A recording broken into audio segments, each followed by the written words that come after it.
May dalawang mukha ang gutom na matagal nang kinahaharap ng bansa. Ang gutom ng magsasakang buong araw nagtatanim pero kapos pa rin ang kita. Ang gutom ng pamilyang walang maihain. Ang ugat ng problema, maraming dinadaan ng mga middlemen ang mga ani. Nagmamahal ang pagkain pero lumiliit ang kita ng mga magsasaka habang nahihirapang makabili ang mga pamilya. Ito ang binago ni Pangulong Ferdinand Marcos Jr. Ang presidente natin napakalinaw ng instruction sa amin noon, huwag kami bibili sa mga malalaking kumpanya. Unahin ang mga farmers co-op. Lahat ng mga benepisyaryo ng walang gutom, sa farmers co-op rin tayo humahango. So sir, yung farm niya, doon na kami bumibili. Noong nakaraang linggo, dinayo ng Pangulo ang South Cotabato. Kanyang ininspeksyon ang pagsasanib puwersa ng Department of Agriculture at Department of Social Welfare and Development para tiyaking mula bukid ay diretso na ang ani sa DSWD. Na-conceptualize ng ating Pangulo, mabawasan yung layers, lumaki ang kita for both the farmers and mas baba din ang gastos for the consumers. Pinakinggan din ng Pangulo ang mga pamilya. Ngayon, mas makakain na talaga kami ng 3 beses sa isang araw. Kanin na. May ulam na sir, may protein na tayo eh. Ganito, hindi na kayo nag-aalala na lalo na kayo, ang dami ninyong pinapakain. Para sa Pangulo, ang food security ay hindi lang programa, kundi pangako na ang tulong ay pangmatagalan. Ang tawag namin, hindi na farm to market. Ang tawag namin dito, farm to table. Dahil tuloy-tuloy, mula sa mga farmer, dire-diretso na sa kanilang hapagkainan. Sa buong bansa, tuloy-tuloy ang trabaho. Isa-isang inaayos ang mga bagay na magpapagaan sa buhay ng mga Pilipino, tulad ng sama-samang pagkilos ng pamahalaan para sa siguradong pagkain sa bawat hapagkainan. Mabigat ng Radyo Pilipinas. Radyo Publiko. Radyo Pilipinas. Radyo Publiko.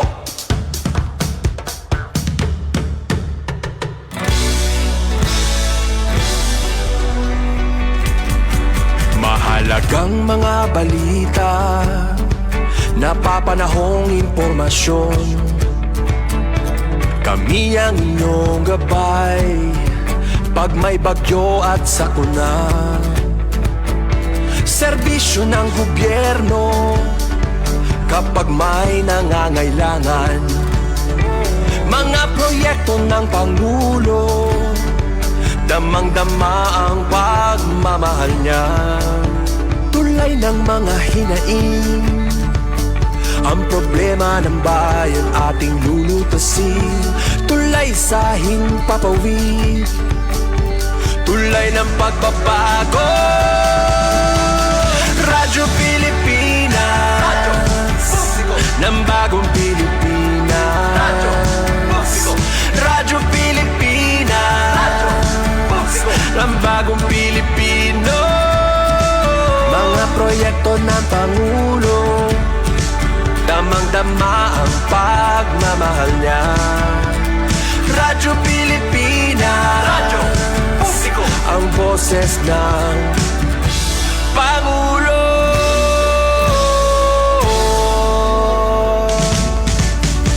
Karamay nyo kami, kahit malayo man kami nakakarating. OFW magsasaka, buhay ay iba't iba, san mang lugar ng bansa natin. Tulay ng mga hinaing, ang problema ng bayan ating lulutasin. Tulay sa himpapawid, tulay ng pagbabago. Radyo Pilipinas, Radyo Publiko, ng bagong Pilipinas. Radyo Publiko, Radyo Pilipinas, Radyo Publiko, ng bagong Pilipino. Mga proyekto ng Pangulo, damang-dama ang pagmamahal niya. Radyo Pilipinas, Radyo Publiko, ang boses ng Pangulo. Radyo Publiko, Radyo Pilipinas, Radyo Publiko, Radyo Pilipinas.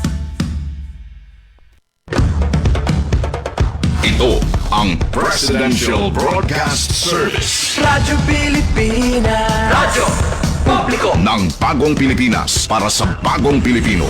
Naghahatid ng mahahalagang balita at impormasyon na guugnay ng pamahalaan sa sambayanan. Tulay sa himpapawid ng serbisyo publiko. Radyo Pilipinas. Radyo Publiko. Ang boses ng Pangulo. Sa Kalbayog. 882 AM. Radyo Pilipinas. Radyo Publiko. Good morning, Eastern Visayas. 5 minutes, naglabay sa alas 8 sa aga. Good morning, welcome sa aton na programa Good Morning Eastern Visayas para may baron niyo ang mga nagkaitatabo. Sa bugos nga Rehiyon 8, pinagisan aton na mga sister stations. Ang PIA Tacloban, sugod man sa pinagikan Ma'am Steffi, good morning. DYES, Radio Pilipinas sa Borongan. Sa natin mga kaupod si kasamang Sok, Abiria. Diri pa kita sayon, kaya wari pa sa screen. Diri pa nakikita. Yan sa Sugod, Southern Leyte. Radio Pilipinas sa Sugod, Southern Leyte. Yan sa DYDC FM sa Vizca, Baybay City. May dagtalo at makukuha nga mga balita tiganggan Glody sa DYDC FM. Og makakaupod naton si Ruel Bugnos ang Radio Pilipinas sa Sugod, Southern Leyte. Unahon taan ay ang hulagway na kumusta na kamo sa Borongan samang Sok. Good morning, ikaw na. Good morning, Eastern Visayas.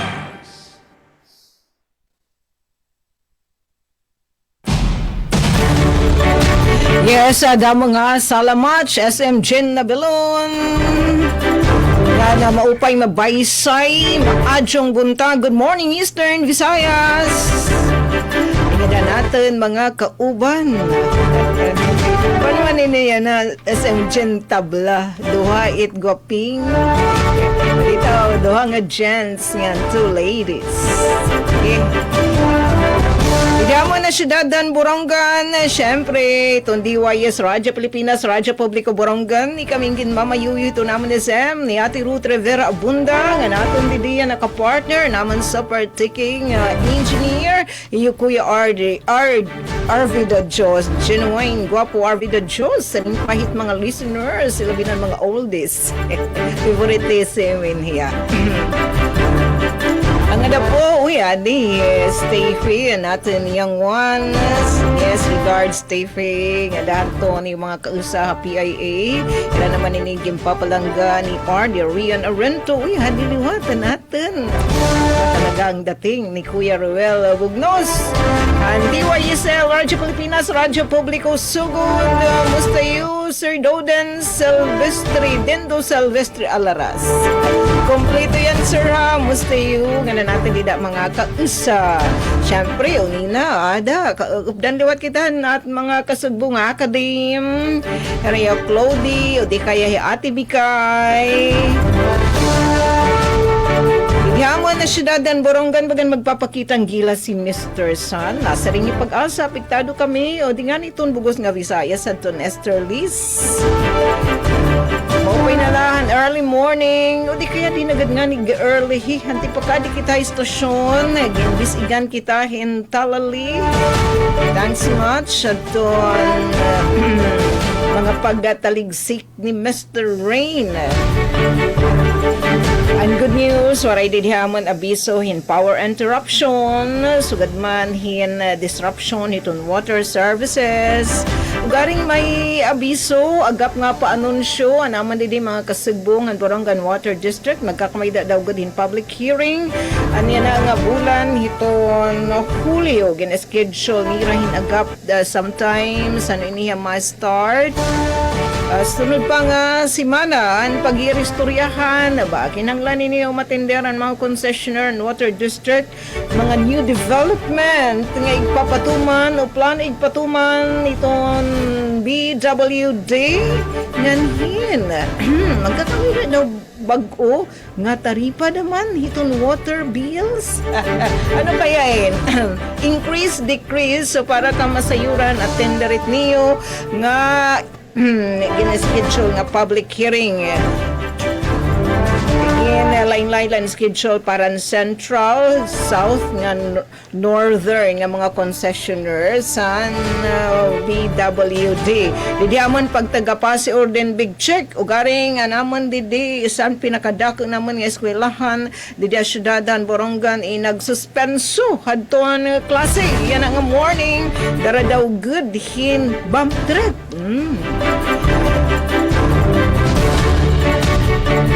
Adi naman adton amon igahatag nga mga balita i-share nga mga balita ginandam ini adto natin mga risgaduhan nga mga kausa syempre ita production team itong New Radyo DYS Radyo Pilipinas Borongan na nata dito ang edukasyon siyensya iso College of Medicine official na nga ginabrihan gintawag nga makasaysayan nga pitad parahan Eastern Samar samtang school visitation juvenile delinquency prevention lecture gimbuhat ang first ESPMFC nga dahan mga kag-anak kabungto Hakanavid National High School nga duha o 20 nga wanted persons duha nga personalidad illegal nga druga arestado ha anti-criminality operation han ESPPO nga nanata diton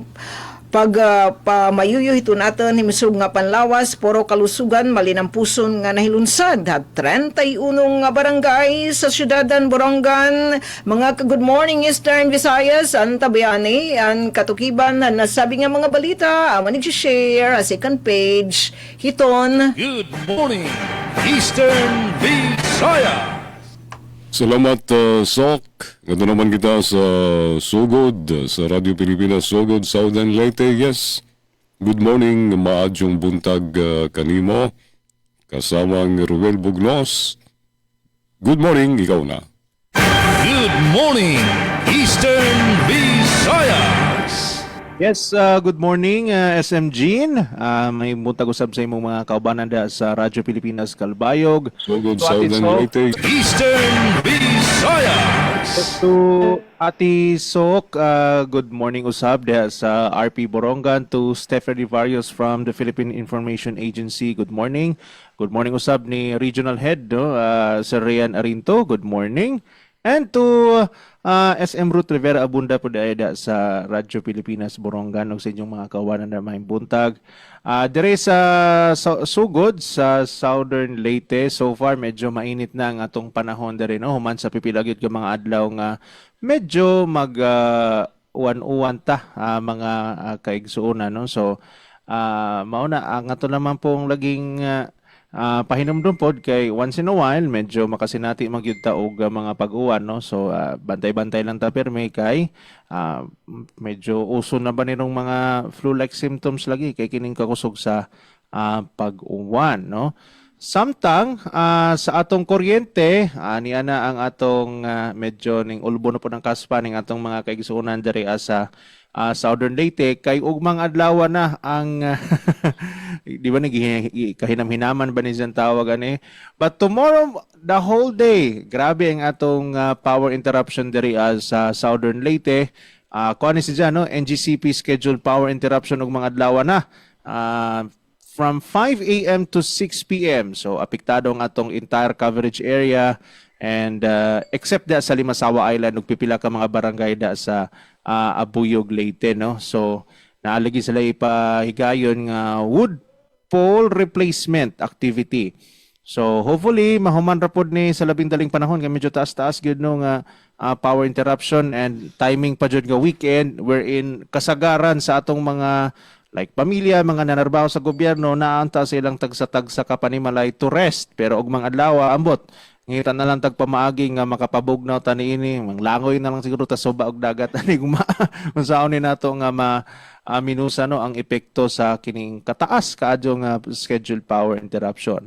Atong tubig so far diri sa Sugod Water District, okay raman po, man po yung mga scheduled nga mga ugma most likely maapektuhan jud ang atong supply sa tubig sa Sugod Water District given nga naay power interruption no kay pump operated malagining atong water district. So bagkuan na lang ta no, magsahod na lang tag tubig sa atong mga kining mga konsumidor dire within the jurisdiction sa Sugod Water District. Sa atong telekomunikasyon, barag okay raman po, man po yung mga latest pa po nga mga advisory as to kining fiber break unsa pa man na diha no. So okay. Ani atong miaging adlaw nga Miyerkules, so malampuson nga nasa ulog yun ang atong 66th founding anniversary sa atong probinsya, and gi-report po officially no sa Southern Leyte Police Provincial Office nga peaceful ra and orderly no ang kinatibukan sa selebrasyon no, kini sumala mismo sa atong Provincial Director si Police Colonel Raimundo Graviles. So mauna diha and okay raman po, man po yung mga kakulian. Though nag-uwan-uwan ko din noon, pero okay raman, no? Nairaos ra gihapon ang mga activities para sa kining anniversary nato sa Southern Leyte. And in terms po kanang school safety, diri apod sa atong probinsya, no? Matot pa po lagi, kaya nato nakahinabi po gahapon si Police Major Aldous Dexter Roa, ang atong Police Community and Development Affairs no. So far no, peaceful raman pod no ang atong mga eskwelahan, wa man po yung mga kakulian no. It's saddening dia sa Borongan no, Atisok, as we learned today nga naaday bomb threat dia sa yung eskwelahan no. Hopefully kuan ra na diha, mahatagan rag katin-awan the soonest possible time. And lagi gihingusgan po gagahapon ni Police Major Roa lagi ning collaboration between DepEd and sa atong police, including atong mga parents aron masiguro gyud ang mamahimong luwas ning atong mga kabataan, especially kung naa sila gyud sa mga tunghaan no, given sa mga unfortunate incidents nga mga nahitabo sa mga milabay nga simana involving niining atong mga estudyante. So mauna no, hopefully maundang na ning mga ingani nga mga events kay nag-create lamang ni siya og trauma sa atong mga kabataan, including the parents as well no, kay medyo skeptic na ang atong mga ginikanan og sa kaning seguridad sa ilang mga kabataan. So hopefully no, once and for all maundang na nang ingana nga mga matang sa kining kagubot or kining kahasol bitaw sa atong mga estudyante diha sa atong mga tunghaan. Okay, itong oras, alas 8:18 na sa Kabuntagon, o para sa itong mga balita, gikan diri sa Radyo Pilipinas Sogod. Good morning, Eastern Visayas! Para sa itong mga headlines sa karong adlaw nga Biyernes, Hulyo 3, 2026. DepEd Secretary Sani Angara nanguna sa ceremonial turnover sa mga storybooks sa Southern Leyte. Selebrasyon sa ika-66 nga founding anniversary sa probinsya sa Southern Leyte, malinawon. Sumala pa sa Southern Leyte Police Provincial Office. Menro hinunangan, padayon nga gimonitor ang plastic holiday. Og CRS Mobile Services mobisita sa lungsod sa Buntok. Ang dugang detalye ni mga kaigsunan ug uban pa atangi sa second half ning atong programa ang Good Morning Eastern Visayas. Atong oras sa Radyo Pilipinas, Radyo Publiko, alas 8:19 na sa Kabuntagon.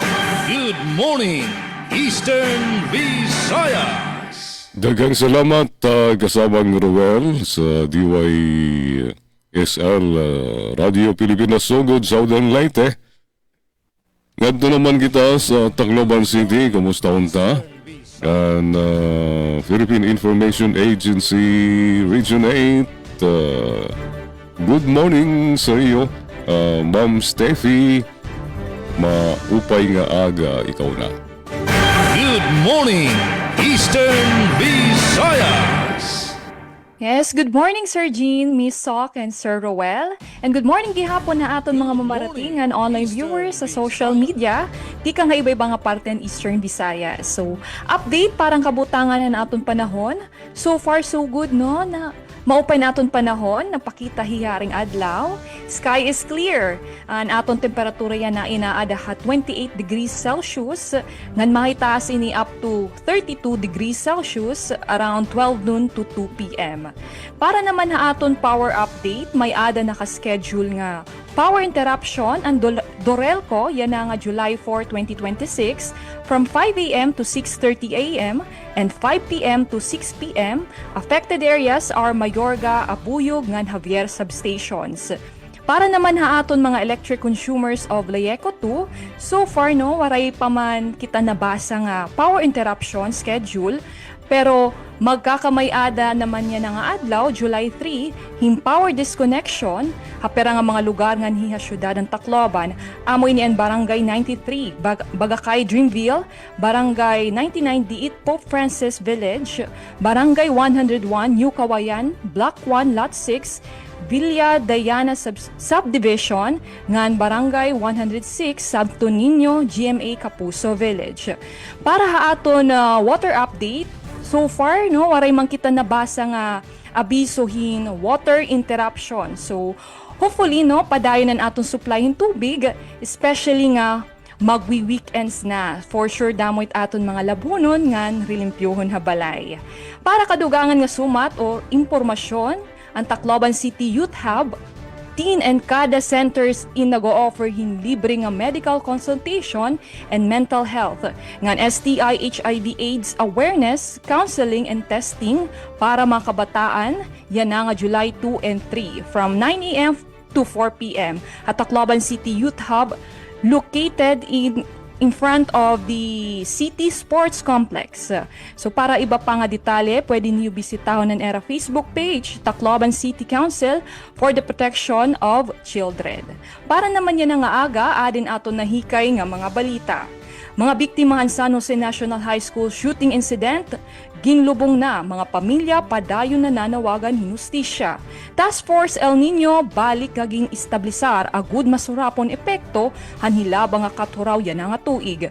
DICT-8 naglansar han government network project ha syudad han Tacloban. Detalye hini nga mga balita noronian ha aton second half. Back to you Sir Jean. Good morning, Eastern Visayas. Mga salamat, Miss Steffi. Kasabot ko taga Billionaire News Channel.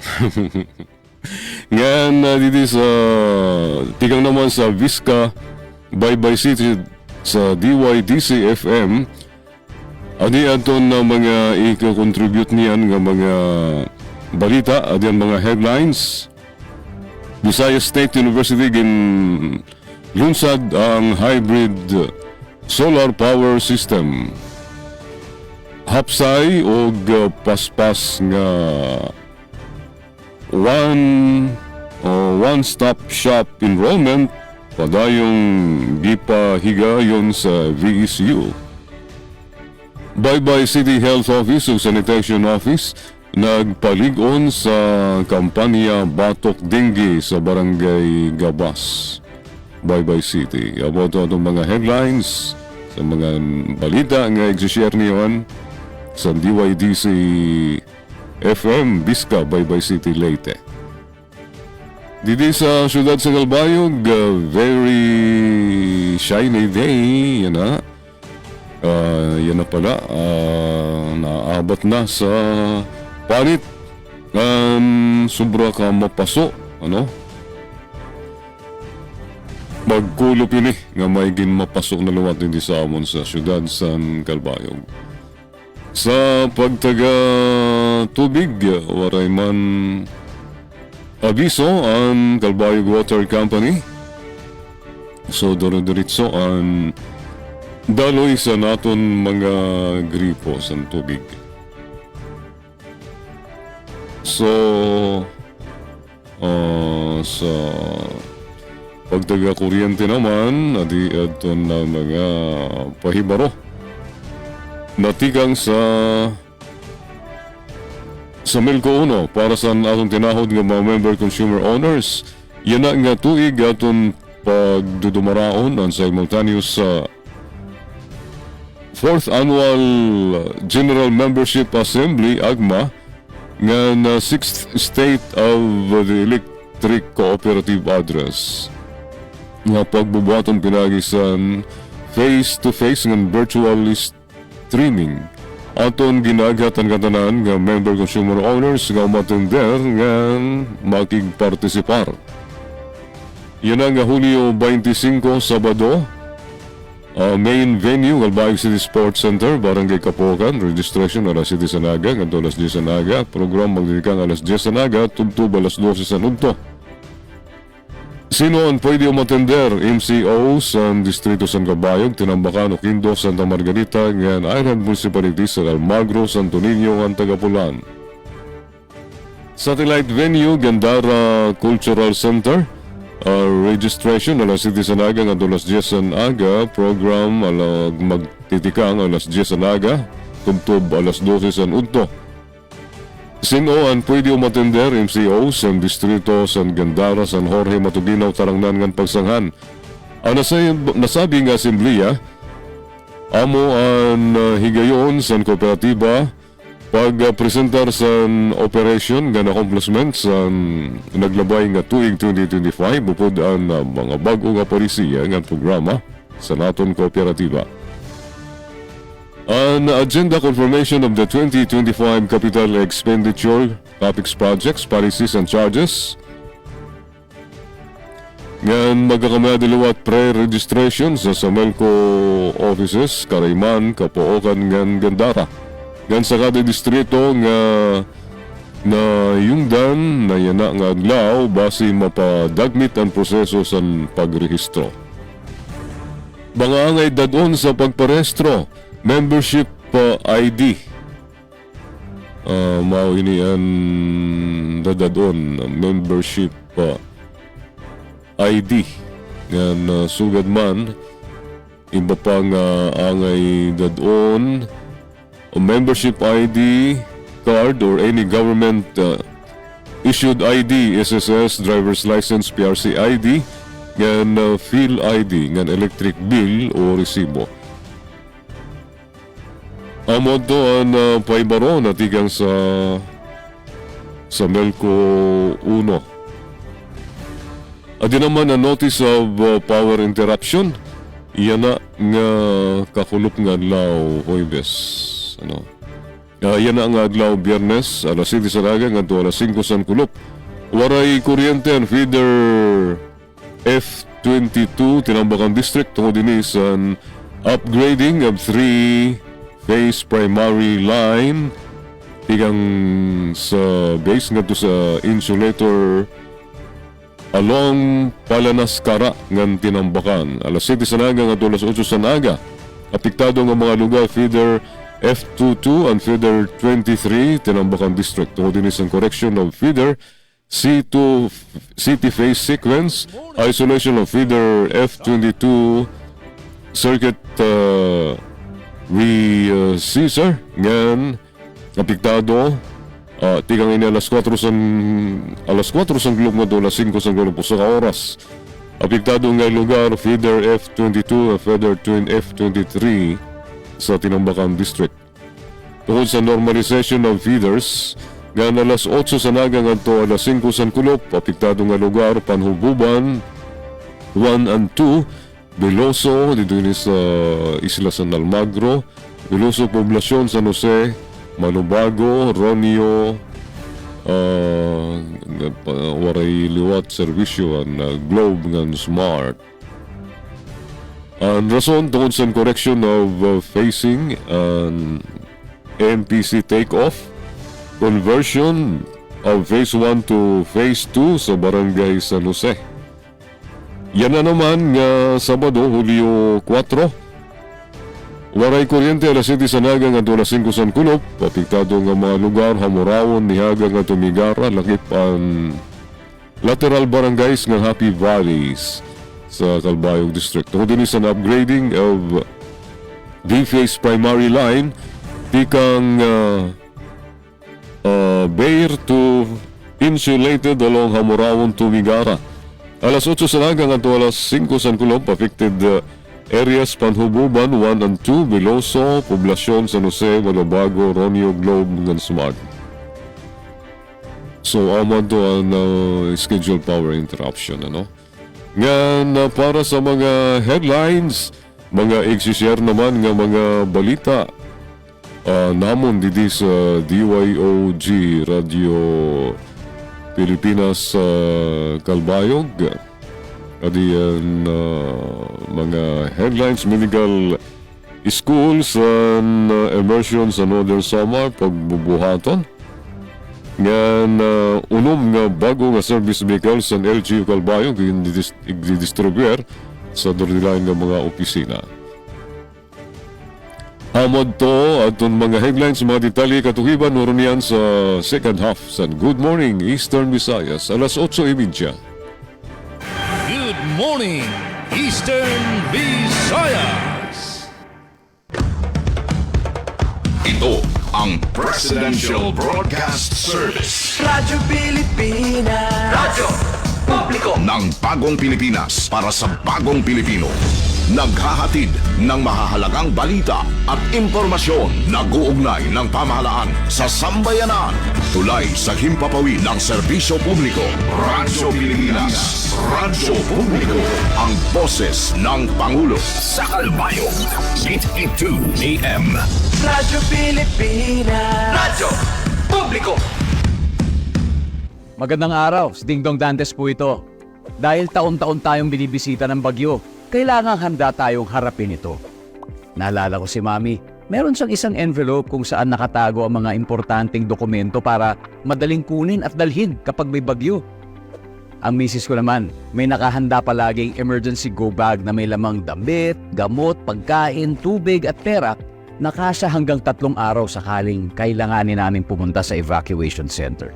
At syempre, ang toka ko, bago pa dumating ang bagyo, sinisilip ko na kung may mga butas ba yung bubong o ang ibang parte ng bahay na kailangang i-repair. Nakamonitor din ako sa updates ng Pag-asa tungkol sa bagyo. May kanya-kanyang responsibilidad sa bahay para sure na ligtas ang buhay. Dahil #panatag ang may alam.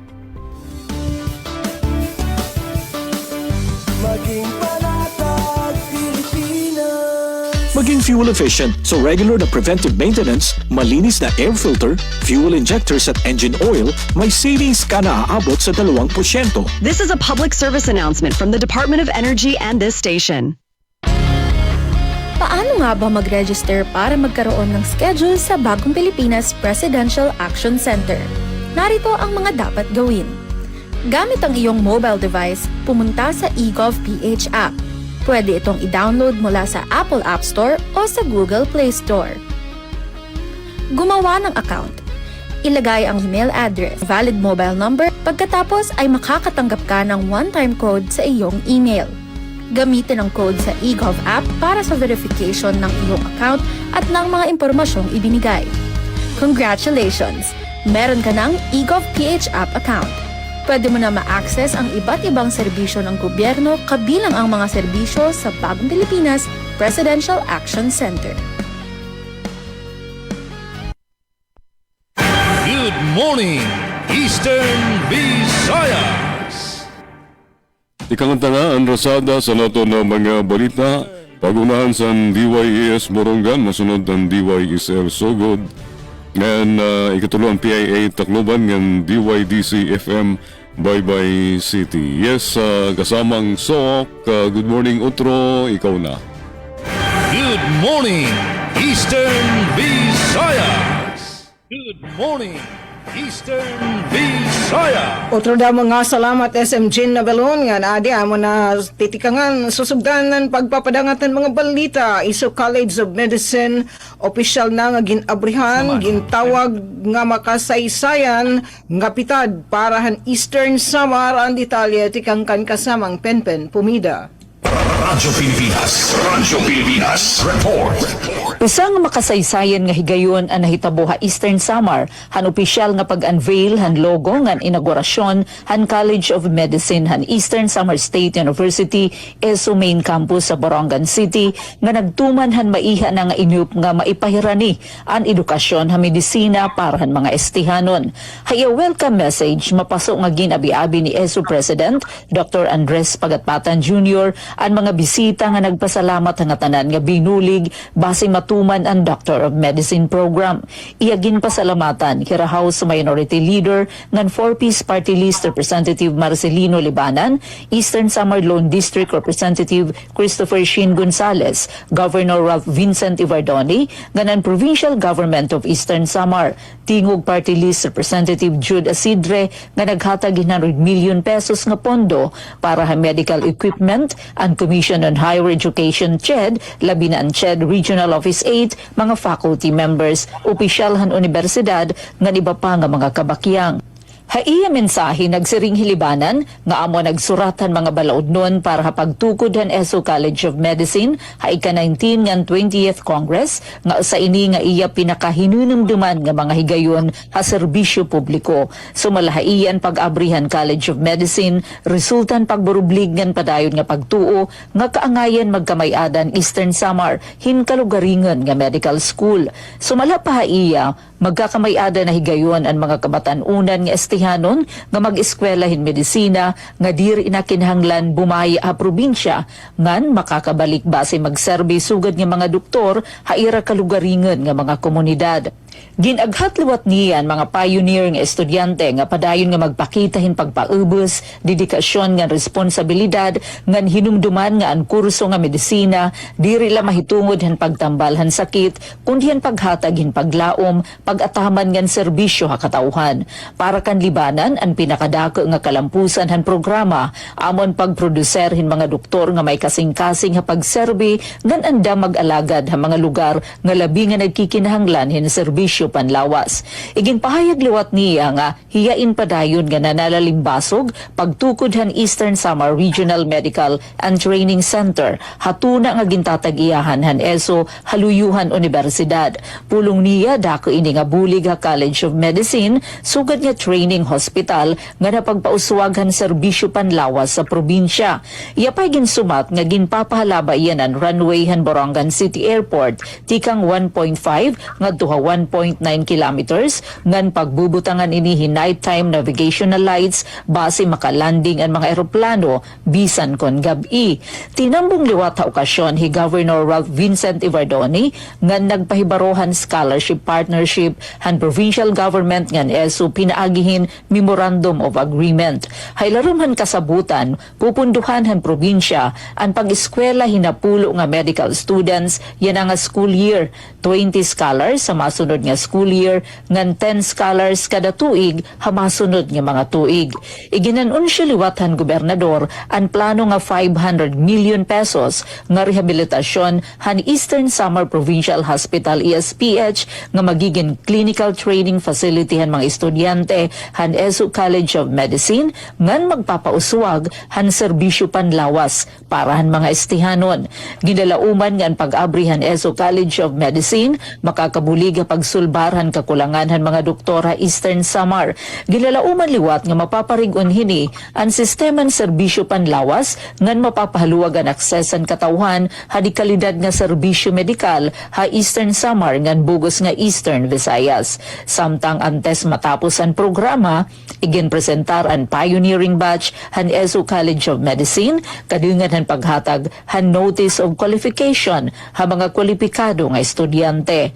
Para bagong Pilipinas, Penelope Pumida, Radyo Pilipinas, Radyo Publiko, Borongan. Da mga salamat kasamang Penpen Pumida. Good morning, Eastern Visayas.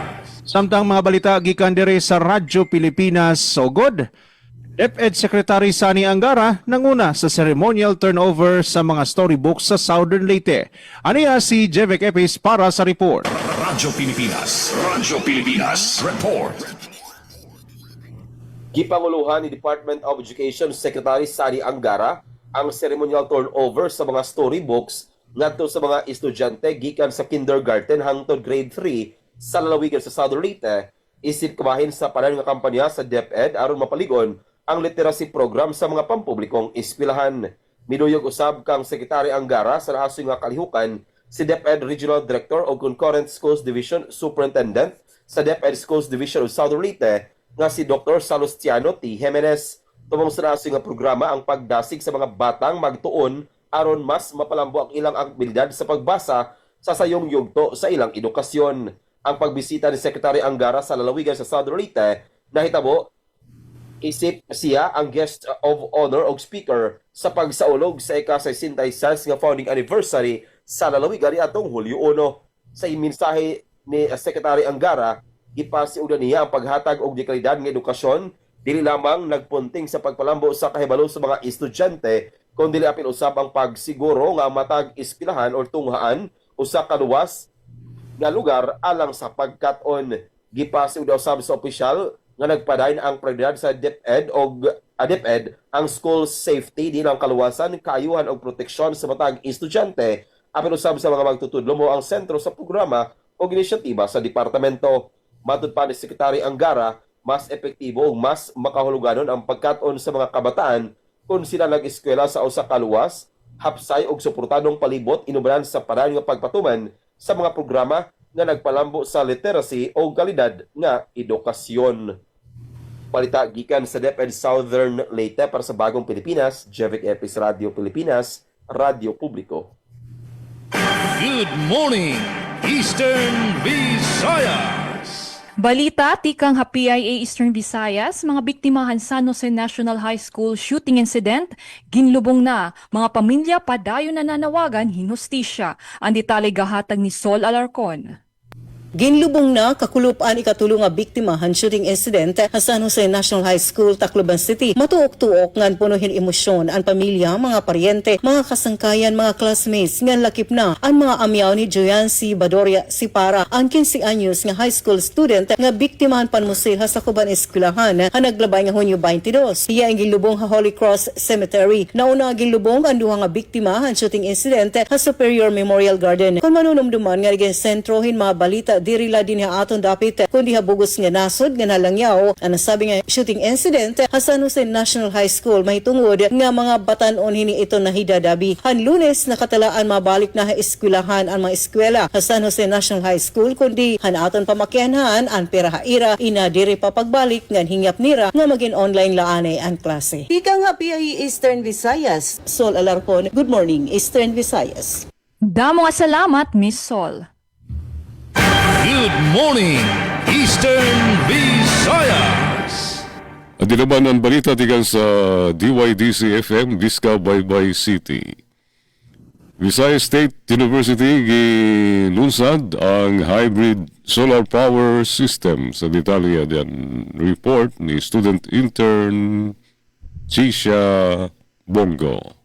Nagpadayon ang teknolohikal nga kalambuan sa Visayas State University kon VSU pinaagi sa pag-instalar sa usa ka hybrid solar power system nga mag-supply sa enerhiya nga gikinahanglan sa infrastruktura sa Information and Communications Technology kon ICT sa universidad. Ang proyektong nga nagkantidad og kapin 33 milyones pesos gipunduhan ubos sa General Appropriations Act kun GAA 2025 capital outlay ug nagtumong sa pagpalambo sa University Management Information System. Kabahin sa proyekto ang pag-instalar sa usa ka hybrid solar power generator nga nagkantidad og 1 milyon ug 2.5 pesos nga magsuporta sa inisyatiba sa BSU sa Green Power Management alang sa mga operasyon sa ICT. Gilaw man usab nga kini makatabang sa padayon nga pagpaabot sa mga digital services sa universidad. Pinaagi niini nga inisyatiba, nagpadayon ang BSU sa pag-iusa sa mga sustainable technologies sa mga operasyon niini isip kabahin sa pagpaligon sa responsableng pagdumala sa enerhiya o pagpanalipod sa kalikupan. Ang maong proyekto nagpasiugda sa paggamit sa renewable energy. Gilauman nga makatampo ang hybrid solar power system sa pag-andam sa tunghaan batok sa posible pagkapalong sa kuryente o guban pang mga emerhensya. Gikan sa VSU DYDC-FM, Chelsea Bongo, Student Intern. Good morning, Eastern Visayas. Unom nga bago nga mga service vehicles sa LGU Calbayog and turnover sa duli-dilaing nga mga bisina Para pokusgon ang frontline services sa detalyadong report ni Suzette Pretencio. Radyo Pilipinas Report. Mas mapapakusog ang pagresponde sa gobyerno lokal sa Calbayog sa panginahanglan sa mga residente mahuman bendisyonan ngan formal nga i-turnover ang unom nga brand new service vehicles. Lakip sini ang duha nga patrol cars para sa Calbayog Public Order and Safety Office o Kapuso, duha nga ambulansya para sa City Health Office, ngan duha nga Tamaraw utility vehicles para sa City Social Welfare and Development Office o CSWDO.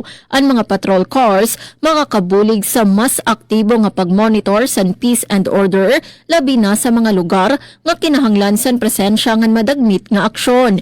Ang mga ambulansya naman magpapakusog sa emergency medical response, labi na kung may pasyente nga kinahanglan dayon madara sa health facility o ospital. Samtang ang Tamaraw vehicles makakabulig sa paghatag sa ayuda, relief goods ngan social welfare services.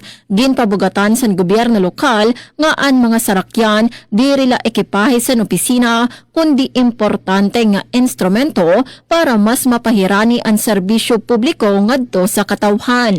Gindalauman nga pinaagi sini mas magiging madagmit, organisado ngan maaabot sa lokal nga pangobyernuhan ang mga komunidad sa panahon sa emerhensya, kalamidad ngan adlaw-adlaw nga serbisyo. Para sa Bagong Pilipinas, Suzette Pretencio, Radyo Pilipinas, Radyo Publiko, Calbayog. Salamat Suzette sa nimo report. Good morning, Eastern Visayas. Good morning, Eastern Visayas. Samtang school visitation, showing na delinquency prevention lecture gimbuhat ang first ESM FC nga dahan mga kag-anak kan Avid National High School. Ang detalye tigang kan kasamang Dayan Kamplon. Radyo Pilipinas Report. Ang mga personnel ng First Eastern Samar Provincial Mobile Force Company or First ESPMFC hapaunguna ni Deputy Force Commander Police Captain Bebe Ili Tabali, hailiramiton paumuni ni Officer in Charge Police Major Marvel Diaz. Inmalang puson nga nagbuhat hin school visitation nga information campaign durante gindumarang a First General Assembly han Canavid National High School ha Canavid Eastern Samar. Durante ang kampanya ginpadangat han unit and lecture kasumpay han preventing juvenile delinquency through proper guidance and supervision. Paghatag din ito ng importante nga papel han mga kag-anak o guardian sa paghurumah ito maupay nga gawi o pamatasan han mga kabatanunan.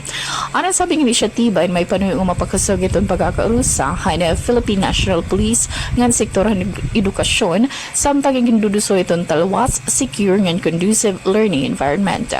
Nagdistriburan unit hin information, education, communication materials nga ng mga participantes nga discuss atong mga topiko kasumpayan pagpugon ng krimen, pagproteheran kabataan, anti-illegal drugs, anti-bullying, personal safety, and responsible parenting. Gintatagan doon gihapon ang tono pagpahitasan hibaron mga kag-anak o guardians, may unungan importansya na aktibo nga pakikisa, sakto nga paggiya, nga responsable nga pagiging kag-anak kapagpugong hiton juvenile delinquency, nga pagsiguro hiton holistic development hiton kabataan. Ining inisyatiba nagpapakita hiton padaan commitment hiton ng First ESPMFC ay regi ang prinsipyo, serbisyong may kasamang puso. Impormasyon na ikay pinaagi ng First ESPMFC. Para Habagong Pilipinas, Dayan Kamplon, Radyo Pilipinas, Radyo Publiko, Borongan. Mga salamat kasamang Dayan Kamplon.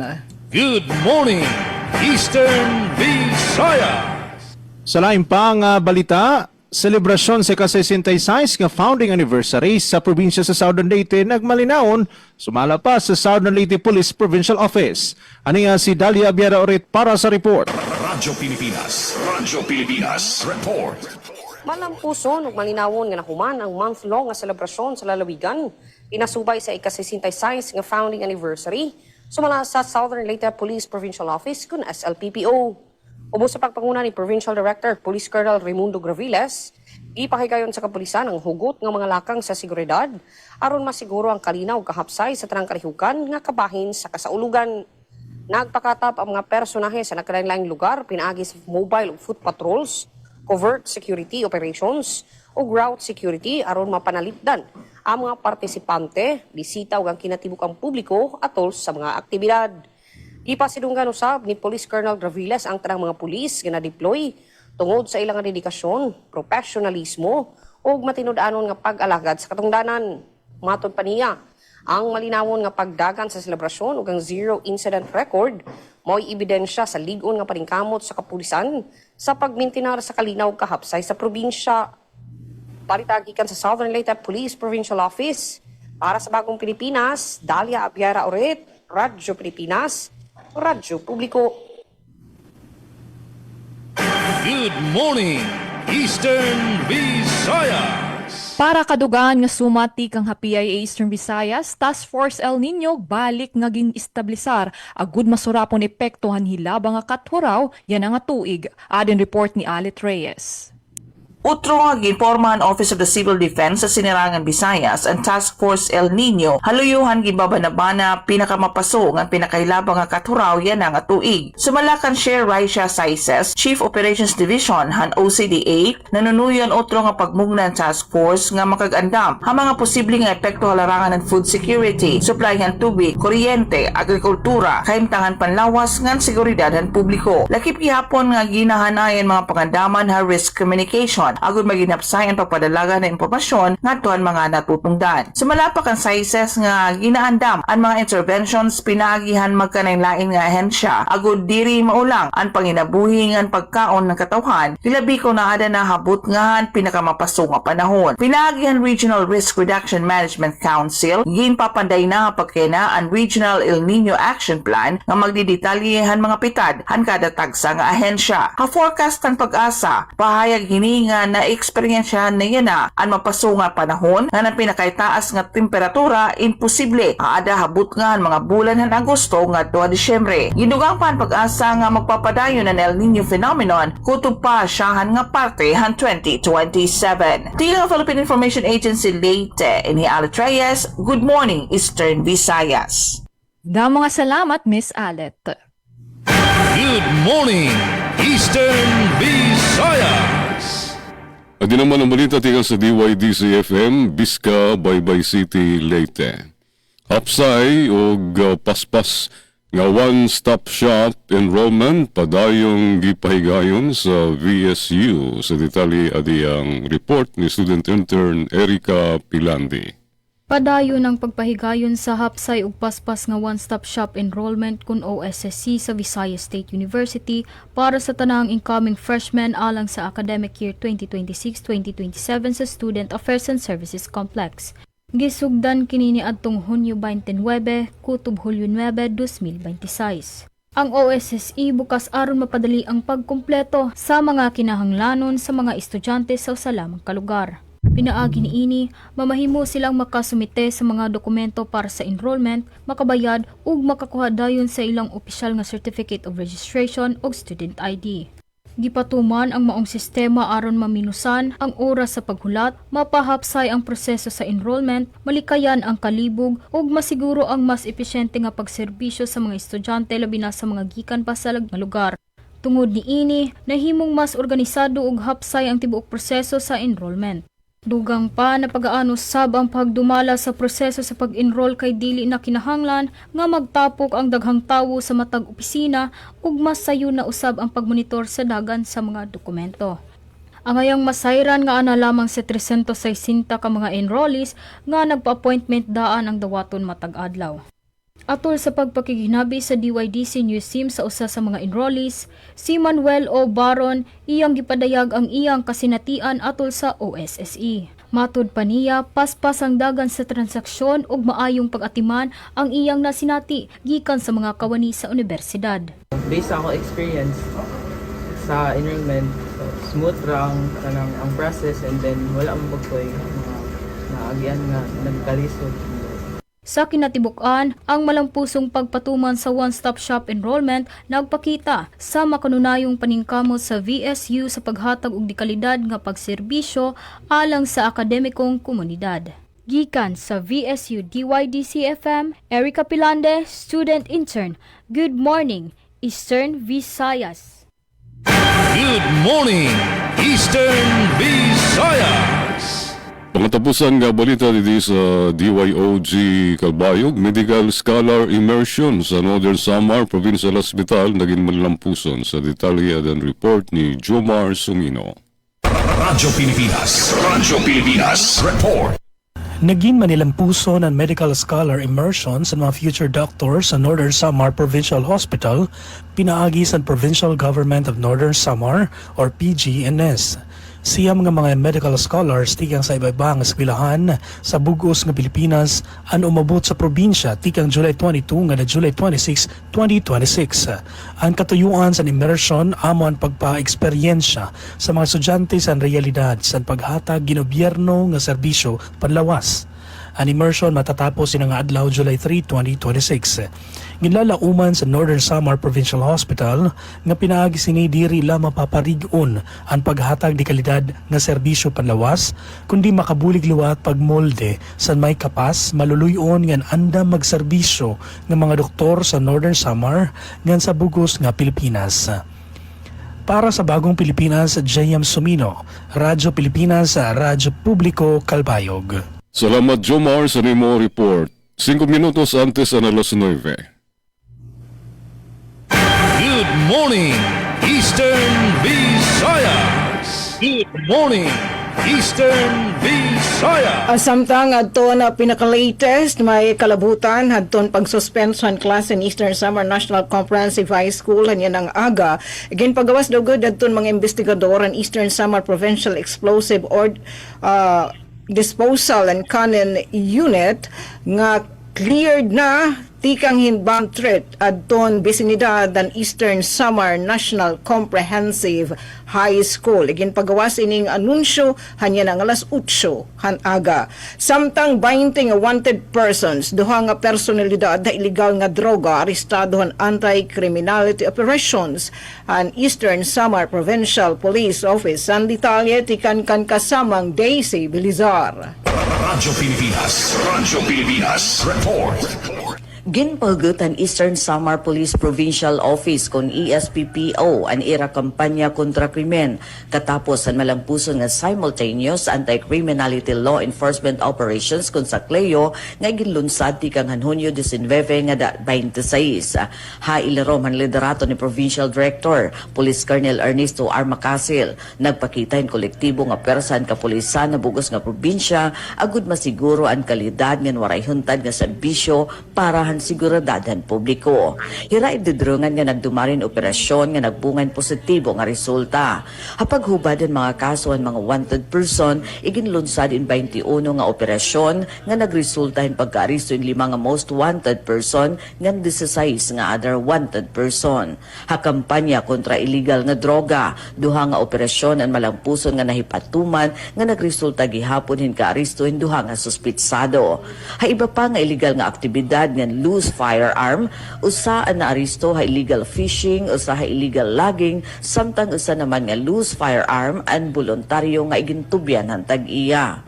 Hasiguridad na kalsada, ang ESPPO ay nakapatikin 84 nga pagtalapas sa RA o Republic Act 4136 kung Land Transportation and Traffic Code nga naaksyonan han mga otoridad.